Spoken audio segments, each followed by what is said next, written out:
which is exciting.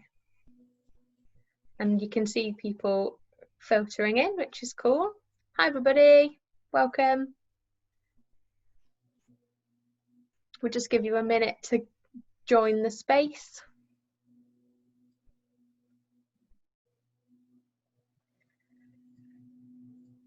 Hi.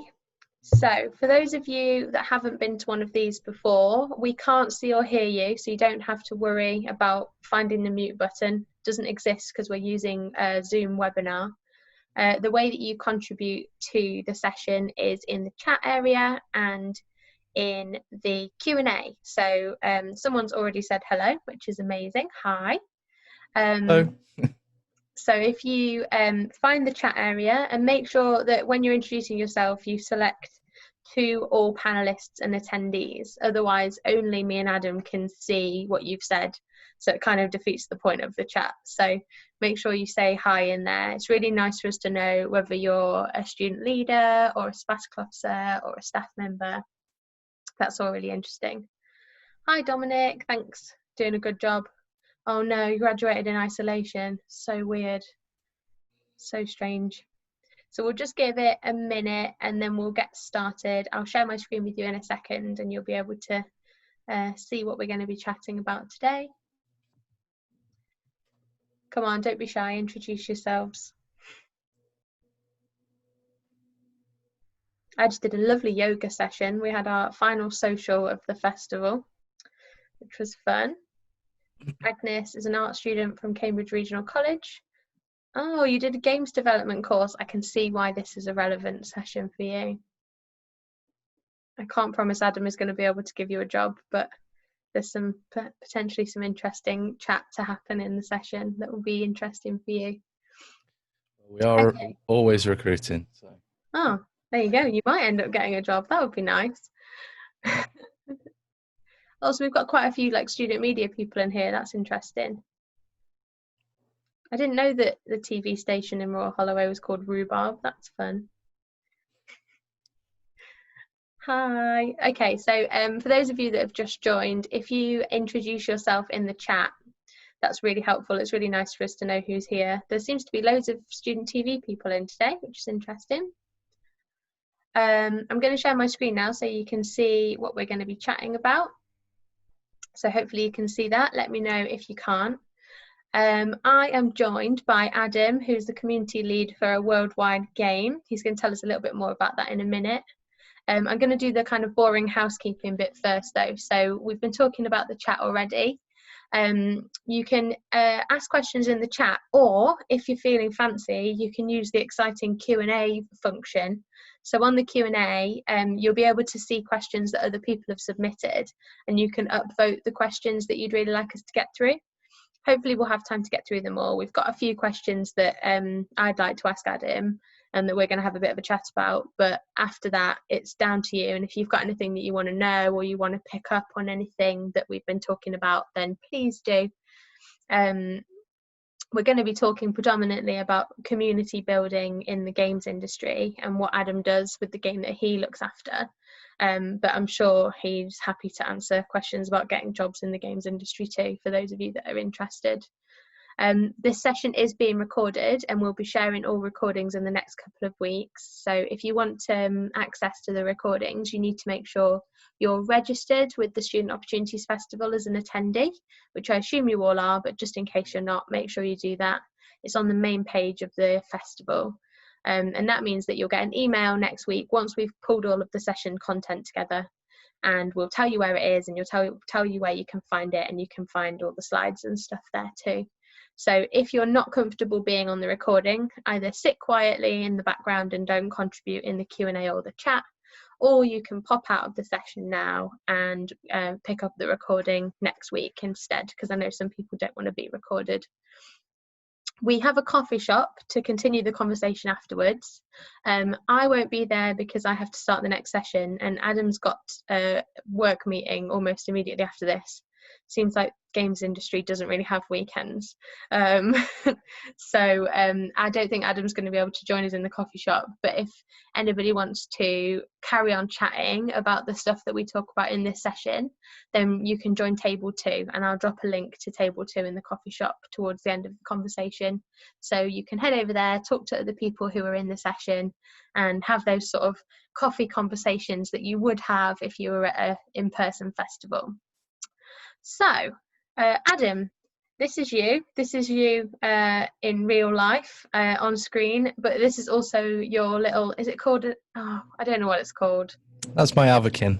Your avakin. So your kind of 2 personas. What, my first question, because like I don't really understand the games industry, what do you actually do as a community lead? Okay, so I'm Adam, by the way. Yeah, so I pretty much bring people together as a community lead. I'm quite senior in the company that I work for, so I don't really have much hands-on. I don't really get so hands-on with the users anymore. That sounds wrong. But yeah, I don't do the bulk of the conversations and things that we have with them, but I do manage just a really talented team of people all over the world that do this for us. A lot of my role is based around task management for my team, social channel growth, pulling valuable KPIs and measuring success in a very clouded department of a game development company. What sort of KPIs do you have in the community? This is kind of the ongoing question. There's a lot of trial and error with how you measure success in the community. A lot of in the old days, it used to be literally a case of, oh look, we've got so many Instagram followers or so many Facebook likes. It's no longer that. A lot of the time, you find that people will sign up to a community and never really engage. So we measure our main KPIs engagement rate, which is basically people commenting, liking, sharing new posts, that kind of stuff. That's specific to social media, but we also do a lot of UGC, or user-generated content promotion, where we try and put some of the celebrities from our community into the spotlight and help them grow their audiences there, because that's beneficial for us and beneficial for them. Yeah. Okay. That kind of makes sense. So it's changed from like, I guess when you started doing community work, more around like how many people are engaging with a tweet or an Instagram or a Facebook post or a YouTube video, and more about like how many people are like actually getting involved with things. Because a like isn't really like involvement, is it? No, not really. What you find is we've got various different. The product I work on is a mobile game called Avakin Life, and the company that I work for is a company called Lockwood Publishing. We've been in the industry for ages. Goes back all the way through PlayStation Home, if you remember that. We used to be a developer for them on the PS3, and then we noticed that there was a gap in the mobile industry for this kind of virtual world where you can just go in. It's like it's an online chat room, pretty much. So we launched it on mobile, because mobile's the biggest market in the gaming industry at the moment. Obviously, everyone has a phone, not everyone has a PlayStation. So yeah, it's a great platform. Sorry, I've just completely gone off topic. What was the question again? No, I realised when we started the chat, we didn't actually talk about the game. So this is useful. And your game's award-winning, isn't it? Yeah, we've won multiple awards through predominantly, Deloitte. We've won awards through the TIGA Games Industry Awards. Many awards, yeah. It's quite a big app and quite a successful project. And your audience is worldwide. Your gamers are worldwide, aren't they? Yes, our biggest audience is America, followed shortly by Brazil, then Russia. Really? England's maybe 6th or 7th. So yeah. that list. And the idea behind it is people make a little a character. It's not a character, but a little person like yours. That's you. That's yours. And then you go around and you can go in like different rooms, different spaces, chat to people all across the world. Yeah, you make an avatar of a persona, whether that's your real life self or you want to role play as a cowboy or something. uh, you can create this persona and stick to it or elaborate. Those of you that are tuned in that have got experience with MMO games, there's a lot of MMO or aspects that are pulled across into our platform. What's MMO? Massively multiplayer online game. Oh. So yeah, so When I made loads mine, of people all in the same scene. right, okay. When I made mine, I made myself a lot cooler than I actually am. So it was kind of a cool version of me.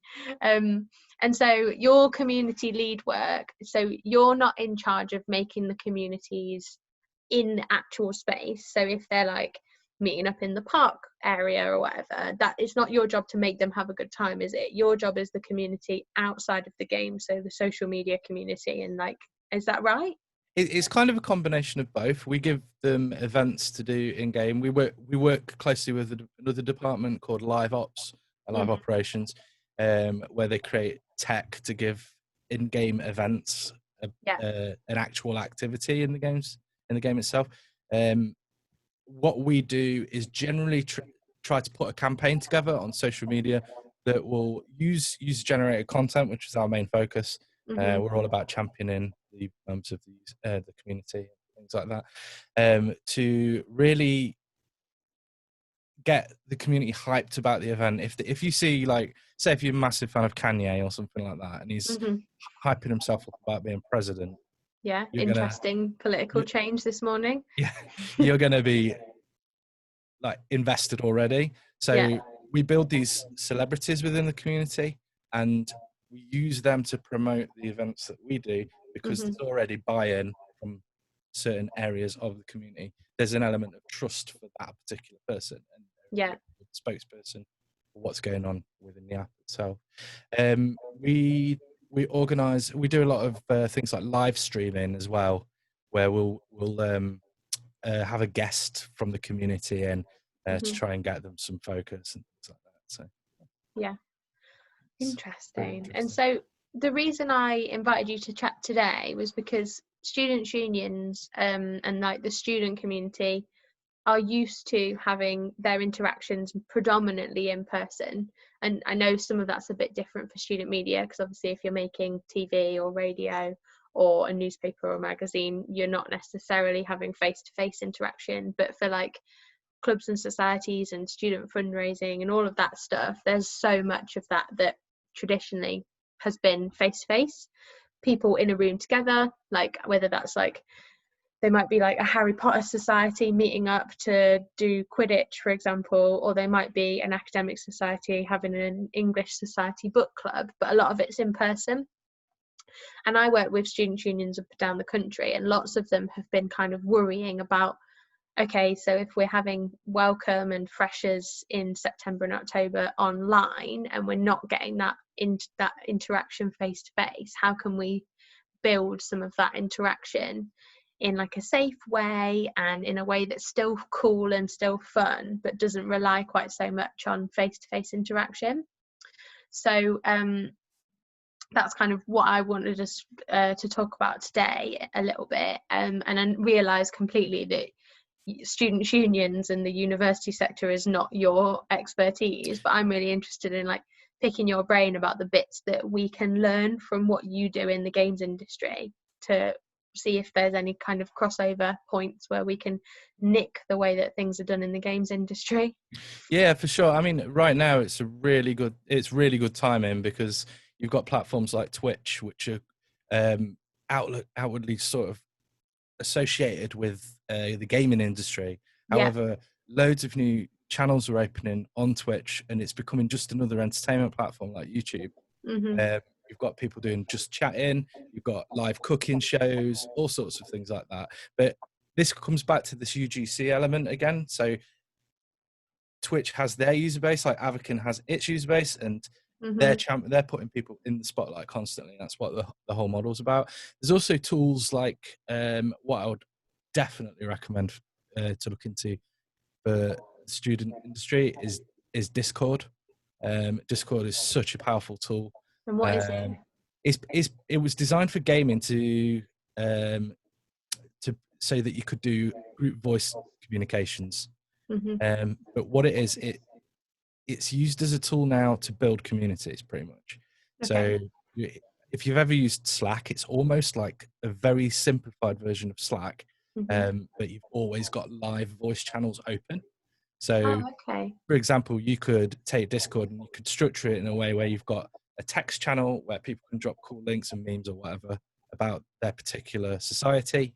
You'd also have a supporting voice channel, and then hopefully, if everyone was to start using Discord and learn how to use it in an efficient way, you'd have people sat in these text channels that shared the same interests, and that way, anyone that would be interested but maybe a little bit hesitant initially to approach someone about joining a society or something like that, they can sit and listen into what's going on, maybe introduce themselves, and really take it from there. I can't stress enough how good Discord would be for that kind of thing.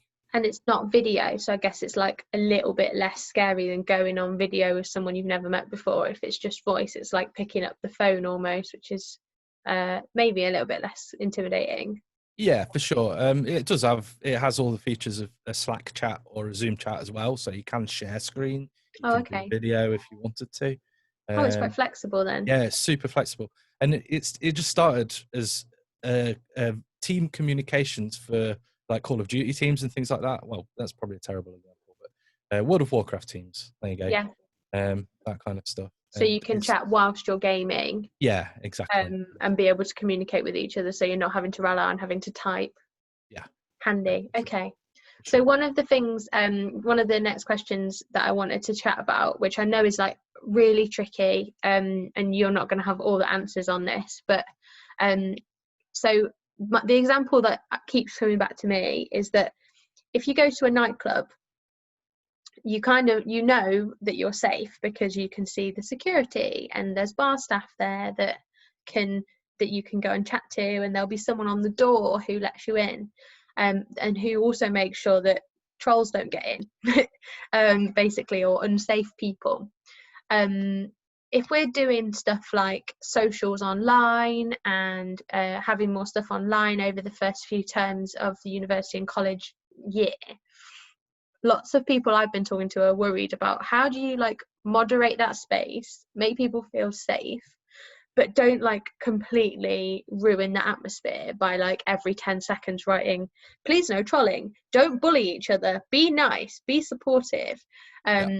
And like that kind of balance between moderating, making people feel safe, versus like killing the fun through doing that. How do you do that in your spaces that you have where your members are? Okay, it's been a few years since I've worked directly on moderation, but I can certainly give you an insight into this because I've done a lot of trial and error with this. What we ended up doing, and it's really powerful, is to get the community themselves to self-moderate or give them the tools to be able to self-moderate. That way, it's so much easier to manage.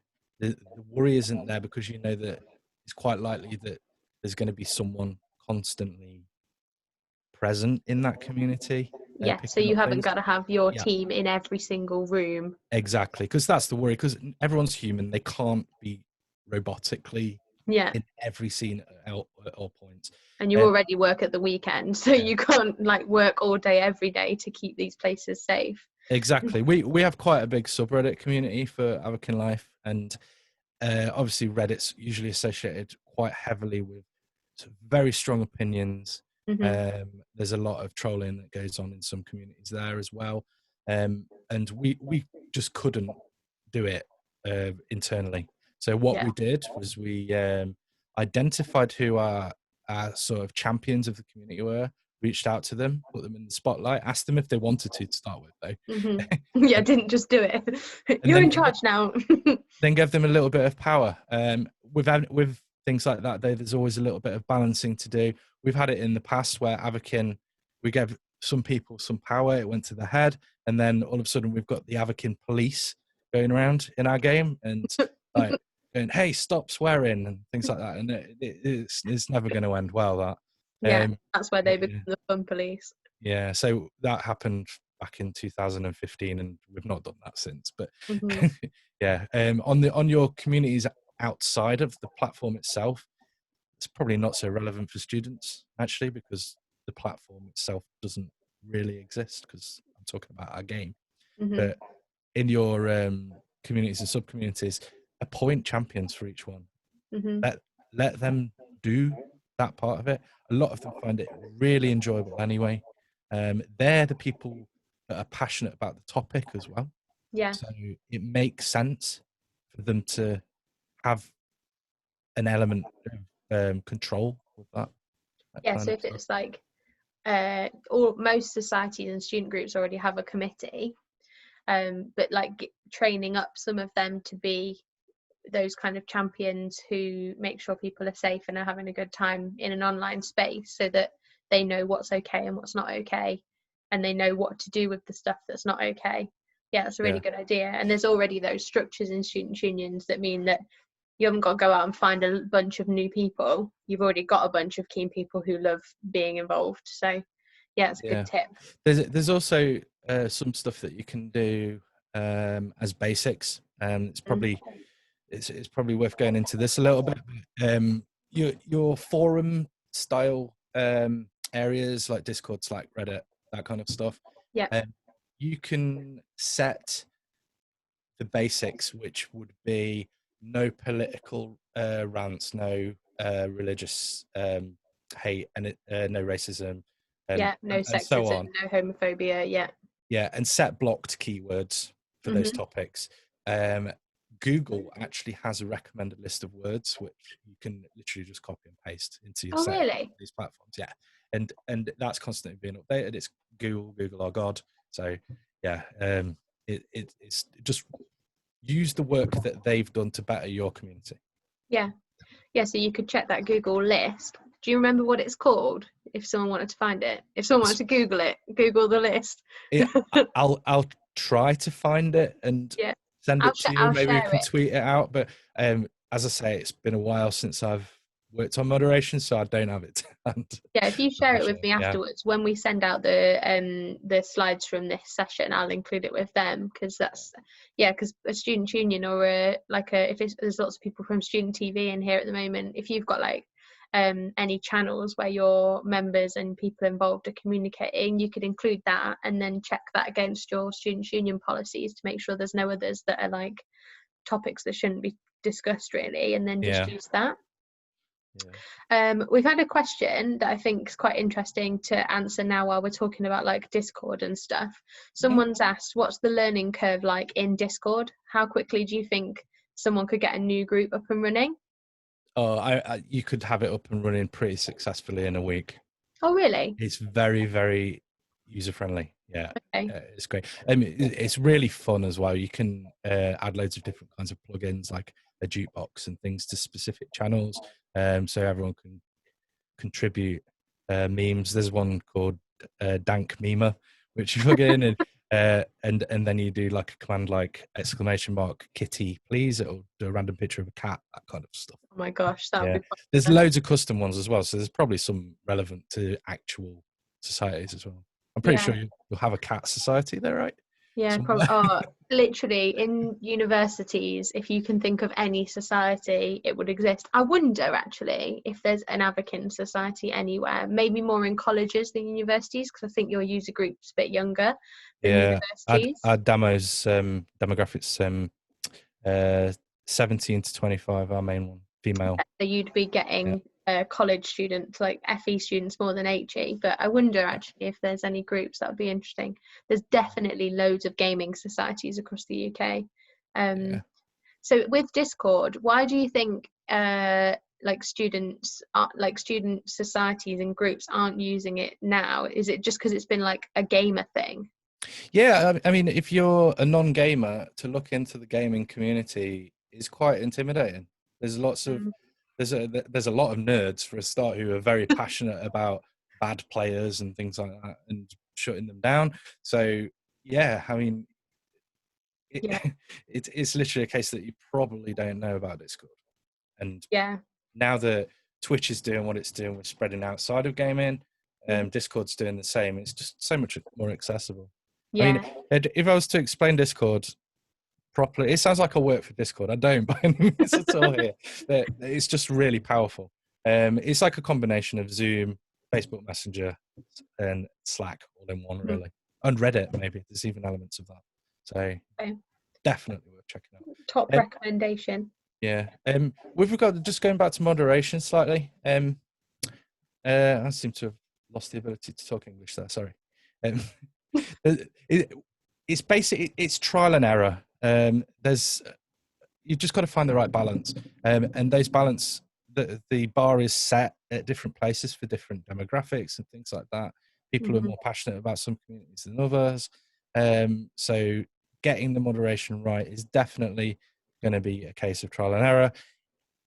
One thing I can say is do not freak out at one or two people getting angry about a decision that's been made about a community. Hmm. It happens to us daily. Yeah. Okay. We've got 650,000 people in our Instagram community. So not everyone's going to be happy all the time with No. decisions that we make. So what I can advise, especially for the smaller communities that you're going to be building or have already built, I mean, they're all going to be smaller than that. yeah, it's just if someone's really upset, don't pander to them. Just find out what the problem is and see if it's a reasonable problem to fix. And Mhm. if not, then it's Just leave them it. that have got the problem with it, not you, Yeah. not the rest of your community. Yeah. We made this mistake over and over again in the early days of Advocate and setting up communities. And what ended up happening as a result would be one person would be orchestrating what happens for the entire community. And Hmm. that's based on and that power went to their head, and then they started using their influence to get items added to our game and things like that. Just like really big things that cost us thousands to do because Hmm. one person's upset. Yeah. It's just find that right balance. If someone's upset, the chances are it's not really because of something that you've done. It's probably something that's happening in their life Yeah. outside of that as well. So When you make yeah. those big decisions where you're like, oh, I don't know if this one's going to be so popular, like this one might annoy a few people. When you do that, do you like test that with your champions, or do you put it out there and then just accept the fact that it's not going to be everyone's cup of tea? It depends what it is. A lot of the time we do test it with our champions because we can trust them Hmm. to give us an actual constructive response a lot Yeah. of the time. Yeah. There's always one thing I wanted to mention was there's always an understanding. There should always be an understanding that if you appoint your community leads from your community itself, Hmm. that people are human and they are likely to make mistakes from time to time.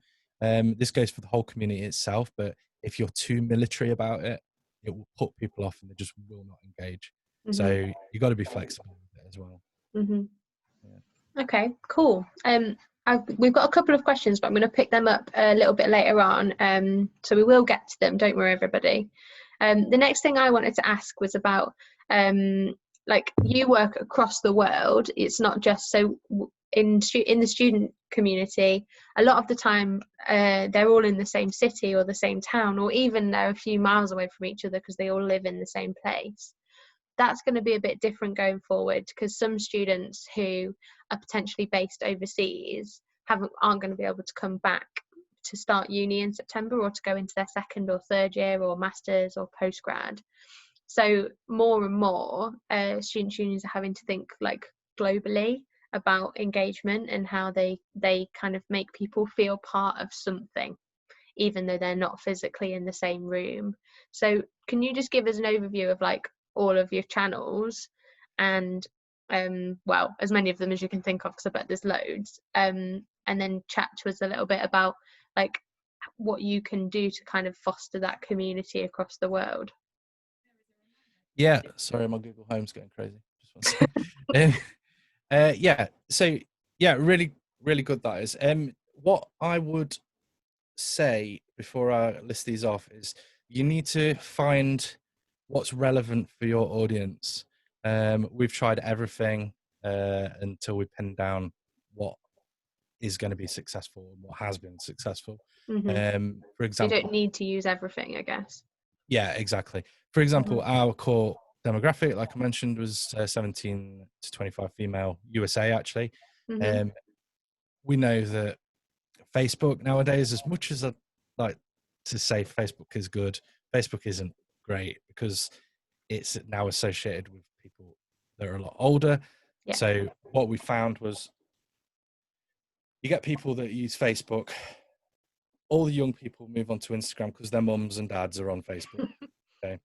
Now the mums and dads have found Instagram. They move on to Snapchat. This is exactly as it happened. Now they found Snapchat. They've moved on to TikTok. There will be a point when the kids will go back to Facebook again. Yeah, because it's cool again. But they are. It sounds stupid, but they're trying to escape what their parents are doing along the line. So right now, although we do have the bulk of our audience on Instagram, a lot of the marketing and stuff that we do there is targeted towards the younger demographic because we know it's the bulk of people that are there still. TikTok is our much younger demographic, our 13 to 17-year-olds, the people that want this really fast moving sort of visual. They don't have to read. Going on to that, actually, Generation Z has this thing where I'm not saying it's laziness or anything like that. I don't want to be that guy, but they don't have to. They want to do as little as possible with regards to reading. They just want to be fed information just constantly, quick hits of it. For example, there's a lot of games actually on the App Store that do this, but they have an autoplay button. So imagine you're playing a character that you've spent good amount of time creating this character, customizing the way they look, giving them a backstory, and then you send them into the game. You don't play the game; it plays it and sends you the rewards. Okay, that's the audience that we are working with, that we target through TikTok. Okay. So, because you're of a slightly older sort of user group, majority of the time. Sorry, I'm stumbling on my words here. I would avoid using TikTok unless you can do something super fresh, super creative, and really raw with it. Identify who your audience is, identify their age group, what their interests are, and you'll be very easily be able to pin down what right platforms to communicate with them are. So we use TikTok for our 13 to 17-year-olds. We use, obviously there's a little bit of crossover. Instagram's our main demographic, so that's like 17 to 25. We have, it's roughly across the board on our app is 70% female, 30% male. So a lot of our marketing is targeted towards female. Talking about traditional gender labels. And then Facebook, we get very little engagement at all, and the age group there is roughly around 45 years old. Oh, really? Wow. Yeah. Twitter as well. Twitter is interesting for us because it's very mixed. We have very, very little English interest there, English language speaking interest there at all. Countries like France and Germany, very prominent on Twitter. Oh, wow. But we don't have big communities there anyway, so we don't generally tend to use Twitter at all. So you just have it, but it's not one of your main channels. Exactly. And do you do anything around like time differences and stuff? Do you have to bear that in mind when you're scheduling big announcements? We take our core audience, because obviously we've got stats around how many of that 650,000 people on Instagram are from which countries, and then we target them based around the content and whether it's going to be relevant for which snippet in each country. Do you just spend a whole load of time looking at data? It sounds like you've just got so much Yeah. data and you're like, okay, we want to put this cool thing out, or we want to talk about this. Now let's analyze when's the best time to do it. Yeah, exactly. Yeah. It's constantly That's interesting. happening. Yeah. So it's actually like it's lots of data. That's interesting. I'm just going to go through to the next question, and then oh no, not that one, this one, and then we'll go to the questions. So you've had a spoiler alert. We're going to go through your questions. So we've got a couple of really interesting ones, but I just have one more for you. So you've talked about like user generated content, and you've talked about your community and your champions. Like what the stuff that you put out, I assume is a bit more polished and stuff than your user generated. Do you have any kind of like requirements on like, no, that's the wrong question, but yeah, what's the difference basically between the stuff that you put out as Advocate and the stuff that the users generate, and like what's the balance of that? Okay. I'm using Instagram as an example here again because it's our biggest community. Yeah, that's fine. But, around 2 years ago, we had identified that our user base hates being advertised to under any circumstance. Even if we go, hey, cool, free item, hate it. They don't like even if it's free stuff. Yeah, even if it's free stuff. So what we generally do is not advertise new releases or content like that on our social channels at all, especially Instagram. And what they do like, what they respond really well to, is anything that's raw. TikTok as a model is based around this, as I mentioned before. If something is relatable, the engagement will be way more successful. So how would we apply this to student? Well, I suppose like I see a lot of channels, like if you're looking at Instagram channels for student unions, at the moment, a lot of them are advertising their graduation packs. So you can get like class of 2020 hoodies and little bears with graduation caps on and stuff. I noticed actually a couple of them they're not getting very many likes on Instagram, but I would imagine, and haven't looked, but I'm going to look after this conversation, that ones where it's like someone just casually wearing a class of 2020 hoodie talking about something else. Is that the kind of difference that you mean? Oh, definitely. That's a really good example. That's like someone that you know is a core champion from your community, wearing it casually and talking about something that they're interested in, that people can aspire to be like. So yeah, that's way more powerful. I mean, there is a way of successfully advertising these things on Instagram. I would be, with that as an example, I would be more inclined to use the Instagram story side of things. Use the swipe up and embed a link where it can take you straight to the store. That's a way to do that. Plus, if you that only lasts for 24 hours, so you're forced to keep that raw or forced to keep that interesting unless you save it as a highlight. So yeah. And on that, I'm hoping this is helpful. No, it is. It's really interesting.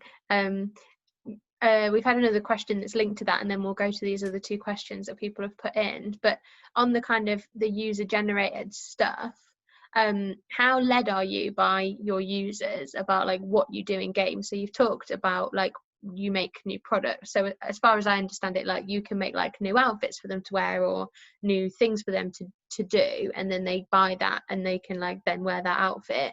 How much of that is like you kind of transpotting outside of the game, and how much of that is you going, well, users have said they want I don't know, onesies, so we're going to give them onesies. That's such a bad example, shows how uncool I am, but do you know what I mean? As a community department, I would say that listening to your users and feedback, social listening, all of that stuff probably equates to around a third of your working week. Yeah, it's massively important. If you don't listen to your users, what is the point in having a community team? It's like a core responsibility for us to make sure that our game developers and designers get to know what the users actually want in the game. So I guess this would apply to students and societies completely. I think I'm just going to backpedal slightly.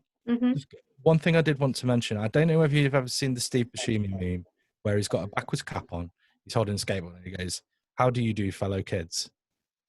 If you have, You want to avoid that. That is the most unengaging type attitude, really. Yeah, I don't know why I'm dropping this in there, but yeah, that's it's No, kind of I get important it. to keep that in mind. It's Like, like for you example, going, I think this is cool, so this is what we're going to talk about, whereas that's not the case. Yeah. yeah, you want a successful Instagram channel. There's no point in putting loads of not student artwork, sorry, like corporate artwork on your feed, because there's no engagement. What's the reason for someone to engage with that? Whereas Hmm. if you get someone that's a pioneer of that particular uni, Hmm. that is really respected, saying how cool they think something is, that's a lot more powerful. Yeah. Cool. We've got about 10 more minutes until we need to wrap up, so I'm going to go to the final questions.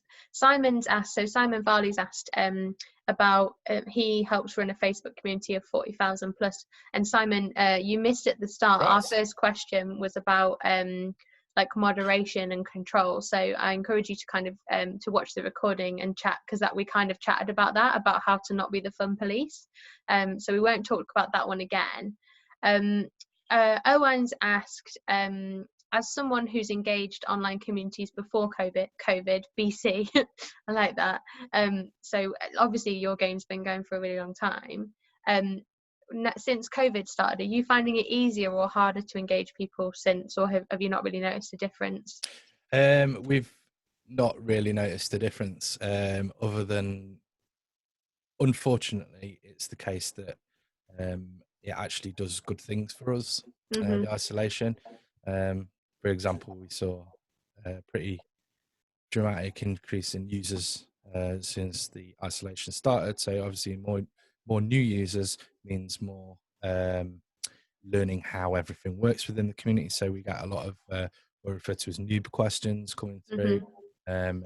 But a lot of the time, because our community's been built up for so long, and we've established some community champions in each individual community, they will answer on our behalf. Oh, So that's handy. Yeah. it's really important that you get these champions identified and into these communities as quickly as possible. Mm-hmm. Um, yeah, a Facebook community with 40,000 followers, there's got to be some really good eggs in there for you to use. Yeah, use them. Yeah, use them, definitely. So we've got one more question about the game, and then we've got one that's a bit more about how to do your job. So we've had another one come in. That's great. Okay, we'll answer Amy's question first. So Amy's asked, do you have any tips for supporting an online community with low resource? So either so lack of time to create content or monitor content. So like, I guess community champions would be one of them. Have you got any other tips, like, which take like not so much staff time? Yes, and it's going back down that path again though. If you've not got anyone, if you've not got time to make the art resource yourself, or something like that, surely there's someone within your community that you're building that has a little bit of Photoshop knowledge that could potentially help you out with that. Mm-hmm. As long as you lay down what the kind of expectation is Mm-hmm. beforehand, so they're not kind of picking at straws. Yeah. Yeah, if there's guidance in place, say if you were to write a procedure for how content is made and is on brand with your particular society, Yeah. then and that's documented, you can then go, hey, does anyone have any Photoshop skills? Give them And encourage them to do documentation, it. encourage them to do it for you. Yeah. This is also really powerful in building that community, because it makes they feel valued because you've trusted them to do something important. Mm-hmm. Yeah. Yeah. Obviously, there are potential for things to go wrong. Mm-hmm. People, too much power go to the head. They try and take over. I've seen it all before, really, to be honest. And you just have to handle each situation individually. But Yeah. I feel like the more power you can give to your communities, the more community building it is. Good. I Thank hope you. Amy's put in the chat, thank you. So I think that's answered her question really well. So we've got time for like maybe a couple more. Someone's asked a quite simple question, which I think is a massive answer, so feel free to give us a quick answer to it, of how do you encourage users to interact with each other? That's obviously like massive. But any tips on that? I would go back and say, take your already established elements of your community, pull them into something fresh. In this case, I'd recommend Discord because no one will have used it before. They'll be excited that a new thing has come along. Use the excitement that they've got for that new element coming into their community to really sort of refresh the mentality within the community itself. Let Mm-hmm. them input ideas on how to improve the Discord and how it's structured. Yeah, it's such a brilliant tool, and I don't work for Discord, I promise. Disclaimer: don't work for them. Yeah. Okay, we've The got. thing is, sorry, one more thing on that. Yeah, it's The games industry is very easy to identify this because you've got to find a common interest between your community members. Obviously, our common interest with our community members is the game itself that we work on because they've already signed up, they're already potentially spending money on the game, that kind of stuff. mm-hmm. If it's literally a case of grabbing these people, putting them all in the same basket, but there's ways to do that so that you get them into the right baskets. Actually, it's multiple baskets. So many baskets. So many baskets. Yeah, but yeah. For example, you know that the younger demographic is into. I'm just looking for examples. Kanye, Yeah, fashion, drum and bass music. I don't know, something like that. And yeah, then you go, hey, here's where we talk about Kanye, fashion, and drum and bass music. It's full of people that already like that. Why don't you just go and sit in there for a bit? yeah, And then, yeah, you see what I mean? It's yeah. Really good example. Yeah. gathering everyone, putting them in one ball, and then filtering them off into different baskets without dropping any on the floor because that'll hurt them. Right, final question, an employability question. Someone's asked, and they're the person that's just finished a games development degree. What do I need to do to start to learn and to do community management? So if someone wanted to do a job like yours, how do they do it? The first thing I would recommend is that you take the game that you have the most interest in. As someone that's just done a course like that, surely you will have interest Yeah, in a there'll be a specific game. game that you like. Yeah. Yeah. You look on Reddit for their subreddit. You look on Discord for their Discord. Mm-hmm. And then if you don't identify anything, you maybe build your own community for that. Mm-hmm. And then use the experience you have in building that community to work out your skill set and find out your strengths and weaknesses with regards to community management and build it from there. I actually started in the motor trade, nothing to do with community management, but I had a lot of customer support experience. While I was in that motor trade, though, I am a massive fan of Blizzard Entertainment and World of Warcraft. I was running a guild of over 500 people, and I always joke with my team that I didn't go to uni. See, my university was spent in World of Warcraft at the University of Dalaran, which is the city in World of Warcraft. So I went to the University of Dalaran to learn about my community management skills, and I've applied them into the professional environment, and it's worked out well because I've been involved in that community as a hobby. I know how people are passionate about the platform itself or game or whatever it is. Yeah. And how to deal with that properly Mm-hmm. before taking it into a professional environment. I hope that helps. Really, really useful. Yeah. And I'm sure, yeah, good luck to you who's just graduated. We're going to have to wrap up there because we need to finish ready for the next session. So anybody, I've dropped a link in the chat if anyone wants to carry on talking about this. Adam and myself can't be there, but carry on talking to each other in the coffee shop. And yeah, so lots of people are saying thank you in the chat. Thanks, Adam, that was really interesting, and for someone that doesn't work in our sector, loads of really interesting tips and advice there. So thanks for giving up an hour of your Sunday to chat to us. No problem at all. It's an absolute pleasure. Best of luck to all of you. I think if you do have any questions, feel free to follow me on LinkedIn. Give us a shout on there and I'll try and help out. There you go. I hope it was helpful. It is difficult to cross over these different industries. Loads of really useful stuff. Thanks so much. And lots of people are saying thanks in the chat. So thanks very much, everybody. I've dropped the link to the coffee shop in the chat, so you can head over there to carry on talking about this stuff. And yeah, that's it from us today. Thanks, Adam. Have a good Sunday. Bye. Bye.